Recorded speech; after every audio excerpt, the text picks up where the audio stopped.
Ride ആപ്പുകൾ ഉപയോഗിക്കുന്ന പലരും നേടുന്ന ഒരു പ്രശ്നമാണ് ഒരേ പിക്കപ്പും ഒരേ ഡ്രോപ്പും ആയിരിക്കും, പക്ഷെ പല ആപ്ലിക്കേഷൻ്റെ അകത്തും പല പ്രൈസ്. ഇതെന്തുകൊണ്ട് സംഭവിക്കുന്നു എന്ന് വെച്ച് കഴിഞ്ഞാൽ നമുക്കൊരു ക്യൂരിയോസിറ്റി വരുമല്ലോ. ഊബർ നോക്കുന്ന സമയത്ത് ഊബറിനേക്കാളും കുറവ് റാപ്പിഡോയിൽ ഉണ്ടാവുമെന്ന് വിചാരിച്ചിട്ട് റാപ്പിഡോയിലോട്ട് പോകും. എന്നിട്ട് റാപ്പിഡോയിൽ നിന്ന് നമ്മൾ വീണ്ടും ഓലയിലേക്ക് വരും. എന്നിട്ട് വീണ്ടും ഊബറിലോട്ട് വരുമ്പം എല്ലാത്തിലും ഭയങ്കര പ്രൈസ് ആയിരിക്കും. ഇത് കുറയ്ക്കാൻ ഒരു വഴിയുണ്ട്. ബൈഹെഡ്കെ ആപ്പിൻ്റെ അകത്തുള്ള ക്യാബ് കമ്പയർ എന്ന് പറഞ്ഞൊരു ഫീച്ചർ ഉപയോഗിച്ചാൽ മതി. നിങ്ങൾ ജസ്റ്റ് ബൈഹെഡ്കെ എന്ന് പറഞ്ഞിട്ടുള്ള ആപ്പ് ഡൗൺലോഡ് ചെയ്യുക. ഗൂഗിൾ പ്ലേ സ്റ്റോറിലും ആപ്പ് സ്റ്റോറിലും ഉണ്ട്. ഡൗൺലോഡ് ചെയ്തതിന് ശേഷം നിങ്ങൾ ലോഗിൻ ആക്കും. സേഫ് ആയിട്ട് നിങ്ങൾക്ക് ലോഗിൻ ആക്കാൻ പറ്റും, ഒരു ഇഷ്യൂ ഇല്ല. ഫാസ്റ്റ് ആയിട്ട് നിങ്ങൾക്ക് ലോഗിൻ ആക്കാം. എന്നിട്ട് നിങ്ങളുടെ ഊബർ അക്കൗണ്ട്, നിങ്ങളുടെ ഓല അക്കൗണ്ട്, നിങ്ങളുടെ റാപ്പിഡോ അക്കൗണ്ടുമായിട്ട് ഈ ഒരു ബൈഹെഡ്കെ ആപ്പുമായിട്ട് ലിങ്ക് ചെയ്യുക. ലിങ്ക് ചെയ്ത് കഴിഞ്ഞാൽ ഭയങ്കര എളുപ്പമായി നിങ്ങളുടെ പിക്കപ്പ് ലൊക്കേഷനും നിങ്ങളുടെ ഡ്രോപ്പ് ഓഫ് ലൊക്കേഷനും നോക്കുക.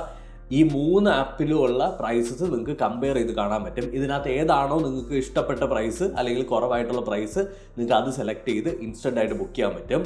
അതുമാത്രമല്ല, ബൈഹെഡ്കെ സ്മാർട്ട് പിക്കപ്പ് എന്ന് പറഞ്ഞിട്ടൊരു ഫീച്ചർ ഉണ്ട്. ഇതെന്താണെന്ന് വെച്ചാൽ നിങ്ങളുടെ വീട്ടിന്റെ ലൊക്കേഷനിലുള്ള ചില പിക്കപ്പ് പോയിന്റുകൾ ഉണ്ടാവും. ഈ പിക്കപ്പ് പോയിന്റിലേക്ക് നടന്നു പോകാൻ പറ്റുമെന്നുണ്ടെങ്കിൽ നിങ്ങൾക്ക് കുറേ പൈസ സേവ് ചെയ്യാൻ പറ്റും. അതായത് നിങ്ങൾക്ക് സമയമുണ്ടെങ്കിൽ വീട്ടിൽ നിന്ന് ഇറങ്ങി ഈ പിക്കപ്പ് പോയിന്റിലേക്ക് പോവുക.